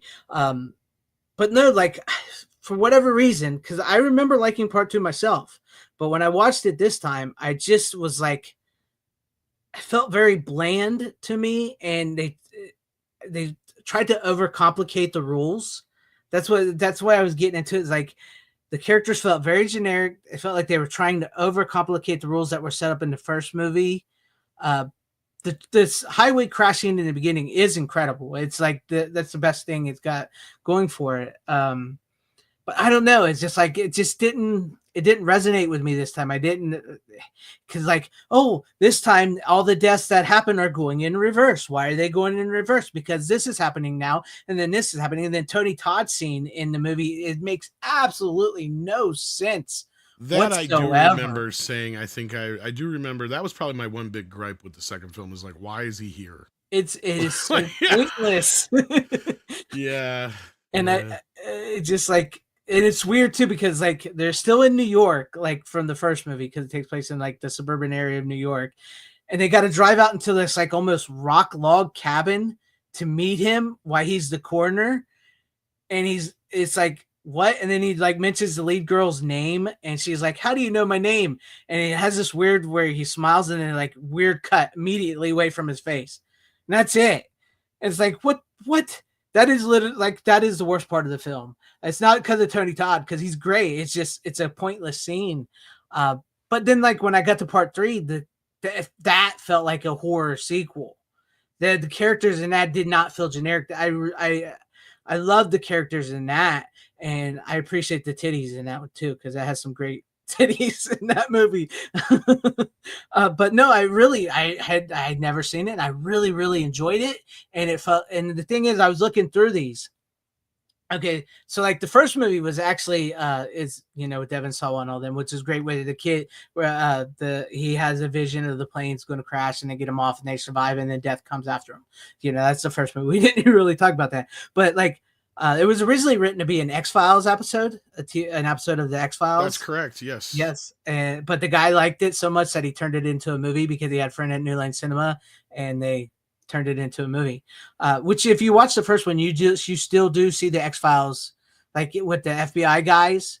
They're clearly, even though they're two guys, they're clearly stand-ins for Mulder and Scully. Clearly stand-ins. But you can tell they were cut back a lot. Their characters were cut back a lot from the movie. The story had to be expanded to a yes, exactly. So it focuses on them, not the FBI. So yeah. But you can tell didn't have to cut out as much, but just add more to the fill out the kid's story a little bit more. Yeah. And I'm sure the Tony Todd business is all added for the movie and all that kind of stuff too, I'm sure. And they were actually adults in the original script, and they asked them to make them teenagers because of Scream. I'm not surprised, because that was my first resistance with this film, right? Because remember, this was in the height of the Scream revolution of fucking up horror. This to me was the movie that got us out of it, because it tricked you into thinking, oh, it's going to be another Scream ripoff, right down to even having the fucking pyramid of heads on the fucking poster. Yeah, with the posters. But then when you actually go see the movie, it's a completely different scenario. It's like not like these kids are like fucking overly fucking hip or into the idea or know what's going on. Like they're completely taken by surprise. And this is a bit of an original. I'm sure there's been things like this in the past, but like the Boogans, for instance. Remember when I talked about that? Yeah, I remember. Yeah. But this actually makes sense, and it's kind of a freaky idea, and you can see why it would come from like an X-Files episode, because it feels like one of those kind of yes, like, it does. It feels very much like something they would investigate on the show, or something I'd read on the back of one of those Topps cards from the Fright Flicks, where it was like, you know, so and so panicked just before getting on a plane, and all these passengers decided not to get on, and then the plane crashed, and only days later did each and every one of them die in the same order. which is funny is technically you're not far off, because the guy that wrote it because he read an article on a flight to Kentucky about a woman who called her mom the night before her mom was supposed to go on a flight and said, "Don't go on that flight. I have a bad feeling." And she didn't, and the plane crashed. So that's where the idea came from. But no, like the writer, I mean, he didn't write the third movie, but the guys that wrote the first movie, that kid, you know, the Holly that New Line brought in to help him write, you know, the movie, and the original and the director of the first movie, they come back for part 3. They wrote and directed part 3, the same people that did the first movie. So I think that's why part 3 is so good. Yeah. And then the guy, that wrote, that co-wrote part 2 and the director part 2 did part 4. And from what I read, part 4 is the worst, is considered the worst movie, and it is pretty shitty. It is. I could hardly make it through it, but I finished it. It was shitty. It's not the best. Yeah, it's not the best. And that's what I noticed after watching that one and the second one is like the characters, they show no emotion when people die. Like, because like in the first movie, is that the 3D one or is that the next one? Yeah, that's the 3D one, and the 3D is horrid in that. I mean, I didn't watch it in the 3D, but it's really, really. It's one of the few 3D movies I don't have in 3D yet. I do eventually plan on getting it, because I should rewatch these myself now that the new one's coming out. But yeah, I mean, we'll see about the new one. I'll watch it, but because after watching the fifth one, I'm like, please don't make any more, because it's a perfect circle. It's legitimately a perfect circle of the movies, and they're going to ruin it. Well, it could be good. I was gonna say, I thought it was 4 or 5 were both in 3D. Okay, I thought 4 or 5 are both in 3D. Yeah, both of them are in 3D. Yeah. But no, I noticed with the writer of part 2 and 4 and the director, like their characters have no emotion to the death. Like in the first movie and the third movie and in the fifth movie, when people start dying, it hits them and like it gives you time to breathe. Like after the plane crash in the first movie, it takes a month later, and then in the third movie, which like the roller coaster thing scared the crap out of me, because I am one of those people that like, what if we get stuck upside down and fall out? You know, I'm one of those people. Oh, so each and every one of these movies starts with one of my fears of dying. Oh, right, it's scary crap. But like I noticed, and then like after the roller coaster accident, it takes like a few months or weeks, and then people get into, because like with the second movie, legitimately right after the accident, people don't care that they're best friends. The ones that did die, they don't care about it. The people start dying immediately, like boom, boom, boom, like that. Which I mean, I get it, because the rules are already set up, and that's what people kind of coming in for the deaths now. but like they have no emotion. Oh, I just lost my best friend of 30 years. I'm cool. And then like in the fourth one, that is like nobody gives a shit. Nobody dies. It's just like, oh, you're dead. Oh, well, moving on.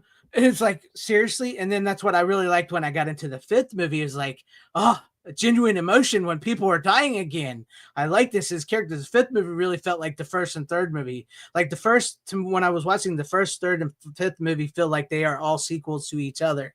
And then like the second movie and the fourth movie feel like they are sequels to each other. So, but yeah, I was kind of I can't believe I was like when I watched part two, I was kind of disappointed in it because I remember liking it too. I do remember liking the first two, thinking they were good movies. But then when I watched it this time, I was like, ugh. But I'm not saying it's a bad movie. I'll rewatch it again. But if I ever do rewatch these again down the line, I'm probably going to skip four because four is horrid. The characters in that movie are just all unlikable. They're just unlikable or just so like you're waiting for them to die, you know? And I don't know if I should spoil the ending because do you remember the ending of the fifth one? I don't know if I should spoil that for anybody who hasn't never seen them. Oh, I don't remember. Yeah. I don't know if I should spoil that ending from. I'm trying to remember what it is now, but I'm just pissed because I'm looking up the ones that are 3D. Mm-hmm. And the fifth one's like $100 Really? For the 3D version? The fourth one's cheap as shit, but I can tell you why.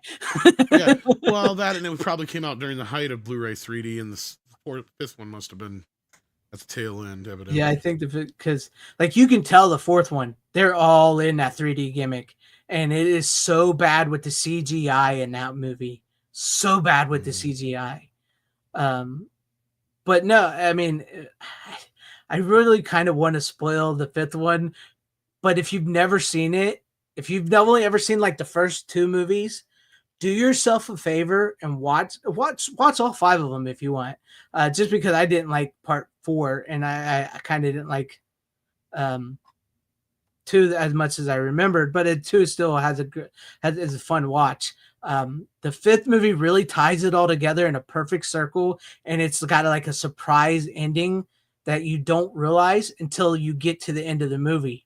And I would really want to spoil it, but I don't know. I guess some people maybe have not seen it. So like if you're excited to see the new one, check it out.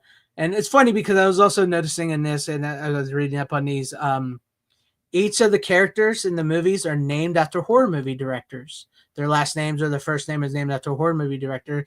And up until the fifth movie, each movie was released 3 years apart. And I think the only reason they rushed the fifth movie is because the fourth movie was so bad, you know, which is sad too, because I also was reading the fourth movie is the highest grossing one of these movies. And it's so bad. It is horrible. It really is. It's just, I don't know what they were thinking on that one. So I think they were trying to get the fifth one out and do that. So, yeah, I guess I won't spoil it, Ace Handling, but it has a perfect ending. A perfect ending. I was really surprised how much I actually liked 5. And the fifth one also has the longest opening catastrophe to all the other movies. So yeah. But no, I felt you brought him up last week, and I was like, you know what? I've had him. I've never seen past 2. It's time to watch it. But I gotta say, I don't know how everybody truly feels, how they would rank these. But to me, I think 3 and 5 surprised the hell out of me. 3 and 5 surprised the hell out of me. I really thoroughly enjoyed them. They felt like really great horror movie sequels with horror movie characters that were just like, and the deaths in those were pretty cool. They were pretty cool. So I enjoyed them. So, I mean, like in the fifth one, there's like one that got me was like the chick with the LASIK vision. She goes in to do her laser eye surgery to get her eyes fixed. Oh my God, that death is like, that is horrible. That is a horrible death. Do it, Brad. They're pretty cheap up here on this 5-disc set. Last I looked, they were only like $15 for this 5 movies. that's a pretty good deal. That's $5 a movie on Blu-ray. So last I looked, I haven't looked in a while because I've had them. But yeah, no, I enjoyed these. Yeah, I enjoyed these very, very much. So if you've never seen them, yeah, that Ed 5 was a surprise. Don't worry, guys. I won't spoiler them. But like, I love the fact that each movie. I mean, you guys know the premise, right? This isn't spoilers. Like, because in the first movie, Devin Sawa's character, they're going on a trip to Paris with their class, and he has a vision that the plane's going to crash, and then he sees it all, and then he comes out of it, and he saves certain people, get pulled off the plane, and then the accident actually happens as he envisioned it, and then each person that survived is stalked by death till because death has a plan, and if you outsmart Death's plan, he comes for you to adjust it, to fix it. So like the first movie is the plane crash. The second movie is this, actually really, like I said, it's probably the best thing in the movie, is like this incredible like car crash with logs and stuff on this expressway that the girl sees. Insane. And then she saves people, and it goes from there. In the third movie, it's a roller coaster crash, which that one freaked me out. And then in the fourth movie, it's a NASCAR crash, which is, I mean, the NASCAR crash is the way they do it is cool, but like the characters there, like the main characters, so there's no way those kids would be there watching a NASCAR race. Not at all. Not at all. They're like just horrible characters. Just horrible characters. And then in the fifth one, it's a bridge collapse. And that shit is scary. The bridge collapse is just, and that has a great cast to it too, of characters with that, and Tony Todd's character in that actually is an important. Oh, I didn't even get to that because like, even though in part 2 Tony Todd's character his scene is pointless, like he does the voice of like in part 3, the roller coaster they're going to ride on has like this giant devil outside of it, and it's called like the hell something coaster or whatever. He's the voice of like the devil. So clearly Tony Todd's character in these movies is either meant to be Death himself, the devil, or a demon or a servant of Death. Clearly.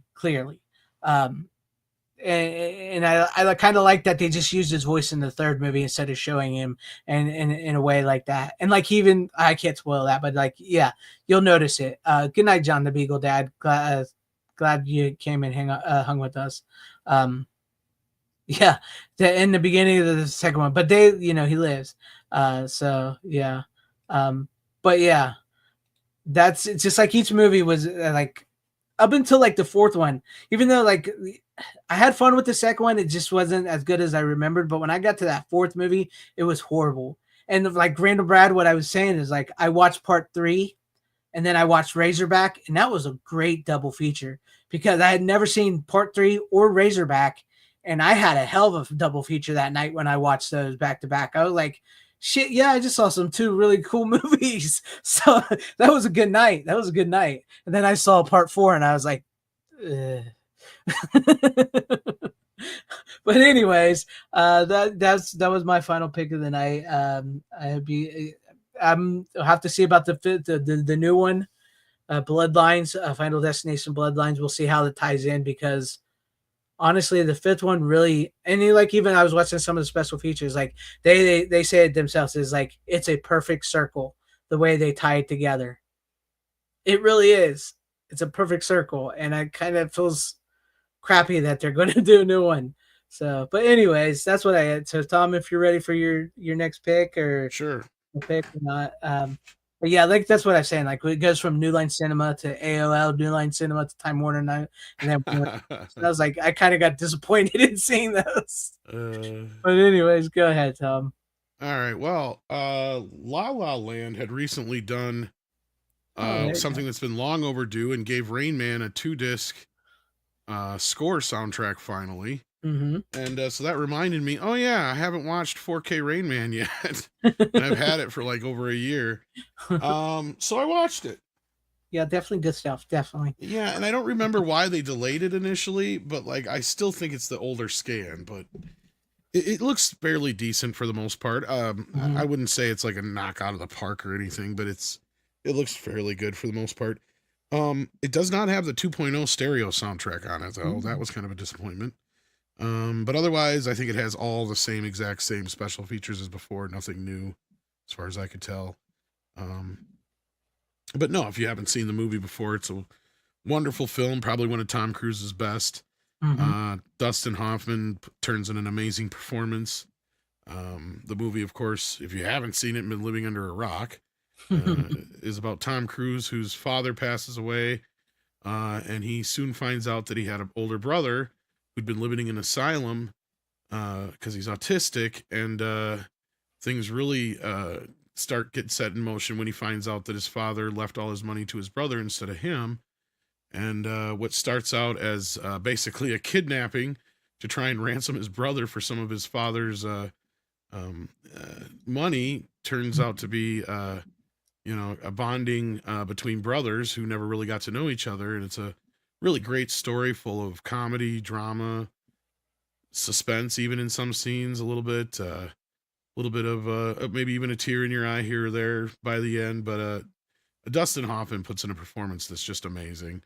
And anybody who knows anybody with autism, like myself, like with my kid and even myself, I think I have autism, even though I was never quite diagnosed with it. We'll talk about that a little bit more in my next film.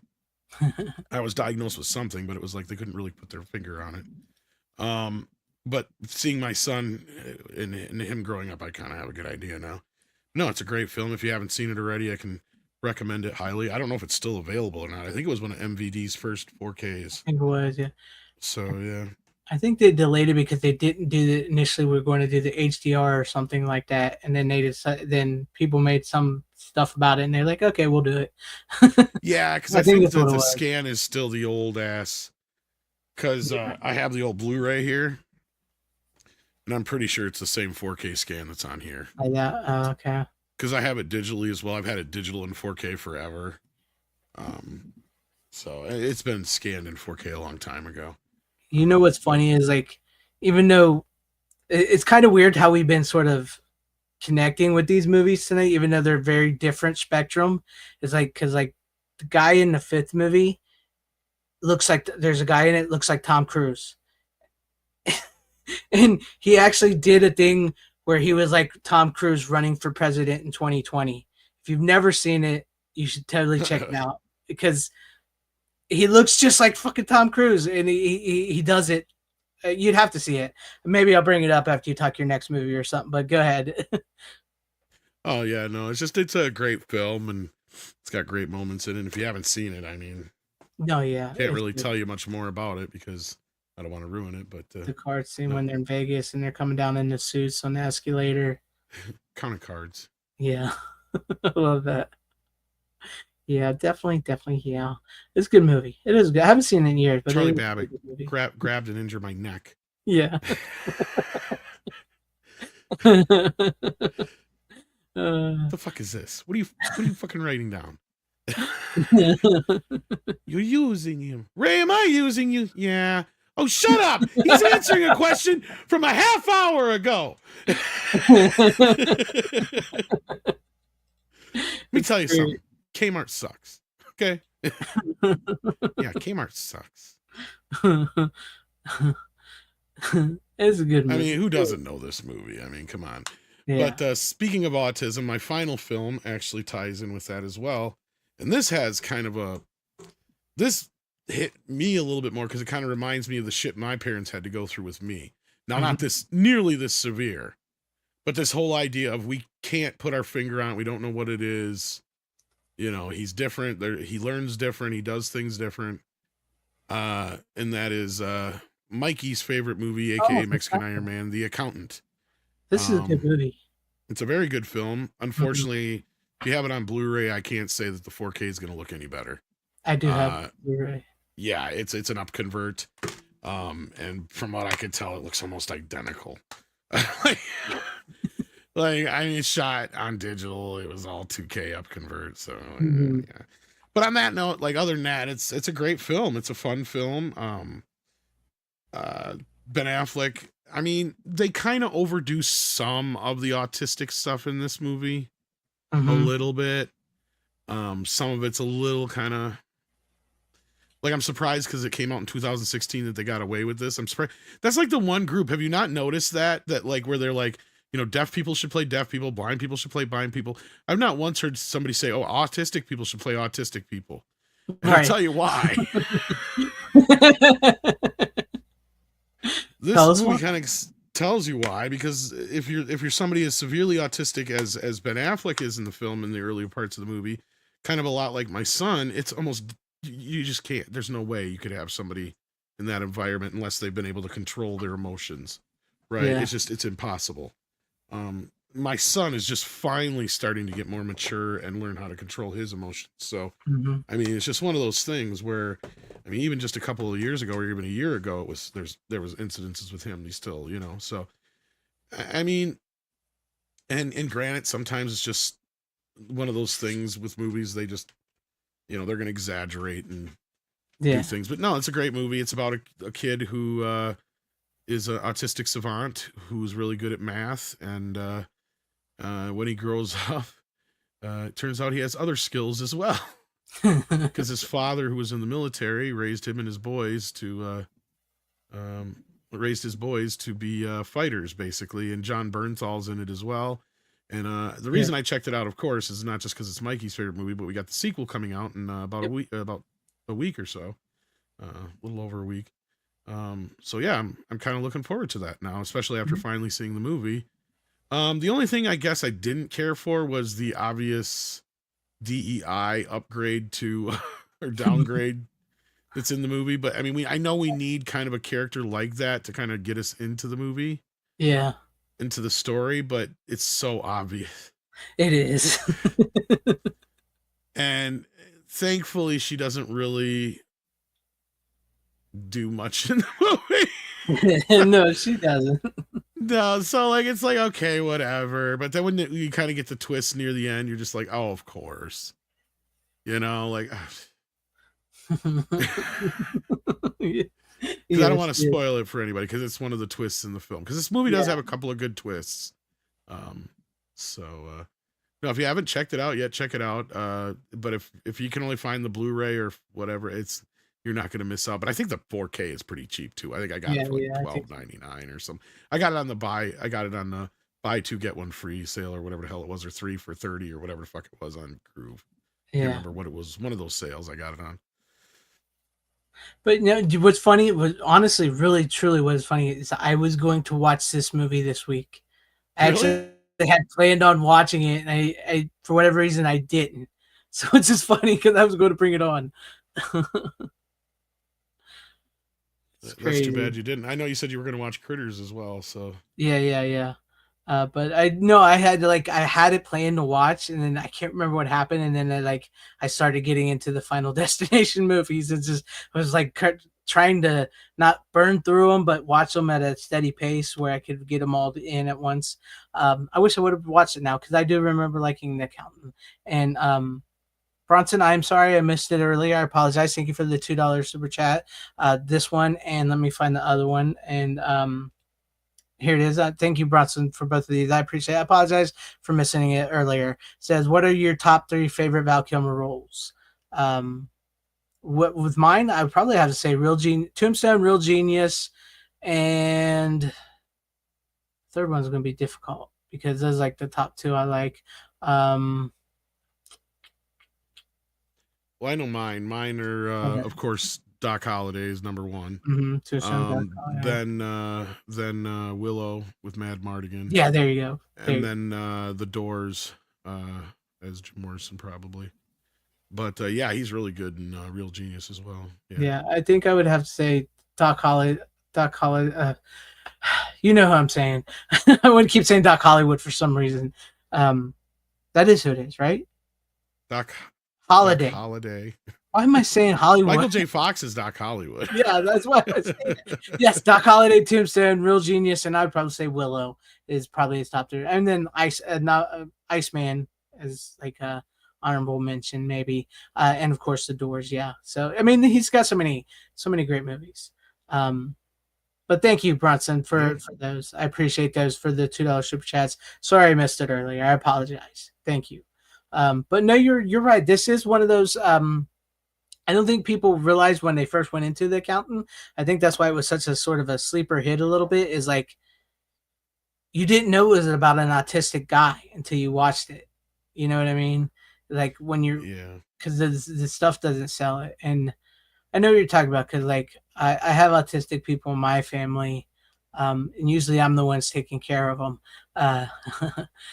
But yeah, like my, I get it. You know, I've been around in my life, my whole life too. So it hits home. It does hit home at with some of these movies like this. And you're right. You couldn't get it really depends, I guess, on the autistic person if you could really get them to do something like Ben Affleck does in this movie. So, but I mean, good picks tonight, Tom. Oh yeah, I'm sure there's definitely some highly functioning autistic people who are already actors, like that Bella Ramsey chick that just came out. But like, I'm sure there's better examples than that, actually. Anyhow, it's just like how she didn't know she had autism. Who would have thought? Well, I mean, like my son wasn't diagnosed till later. Like I kind of seen the signs, but that's a whole nother thing. But anyhow, yeah, no, that's the movies for this week. That's what we got, kids. Good picks. See, like I don't know if you've ever seen this before, but I want to see if my internet holds up so we can do this. I don't know if we get claimed for it. If we do, I'll just cut it out. But this is like you brought up the Tom Cruise. This guy is in Final Destination 5, and he did this back in 2020 as running for Tom Cruise as running for president. If I got the right one, let's see here. There's a lot of talk about the race in 2020. Sure, there's a lot of candidates in the running. But can any of them actually run? I mean, really run? I'm the last American movie star. No one runs like I do, and nobody opens a box office like me. And with your help in 2020 together, we'll dominate the ballot box. This is no stunt.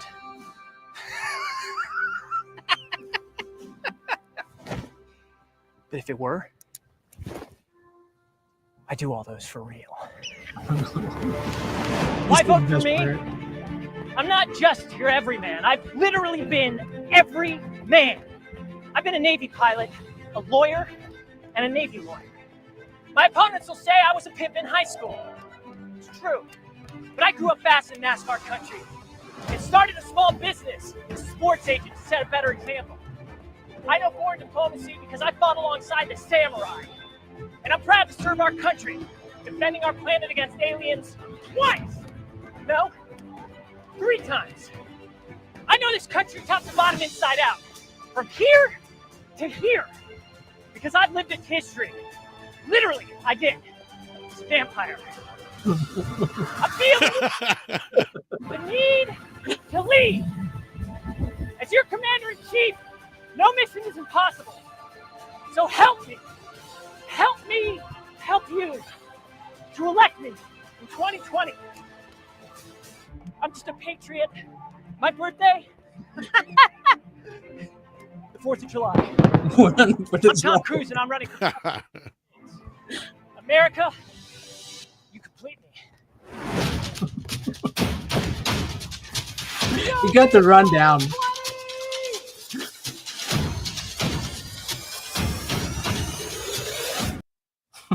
I don't know. I saw that earlier and I laughed. That's in the movie, or that's from something else? No, that's just him. He would put it on his YouTube channel because, like, I guess he looks hilarious. like Tom Cruise. So yeah, that's hilarious. He's like, I lived it because I think I've seen that before. That's why I thought maybe it was from the movie or something. So I'm like, yeah, he actually seen this. Yeah, I guess he's a pretty funny guy. He actually did a music video. I think he sings it, but it's like Saved by the Bell with the cast of Final Destination 5. Yeah, and is this the guy that they did the deep fake with Tom Cruise as well? I think so. I think it is this guy. Yeah. Yeah. Look, speaking of which, there you go. Does deep fake now? No, I just saw that. I did not know. I had never seen that. So I'm new to it, and everybody else seems to have seen it since 2020. I'm new to it because I had never seen the Final Destination movies up until that point. But anyways, yeah, I thought that was funny. But good picks tonight. Thank you, Tom, as always, for coming on. And we'll see what we can get into next week with our physical media picks. Thank you to everybody out in the chat and everybody at home watching. I appreciate you guys. As always, like, share, subscribe to me, Tom, and thank you for coming. Keep supporting physical media. It is a superior format. You don't have to go home, but you can't stay here. How you doing? Bitches leave.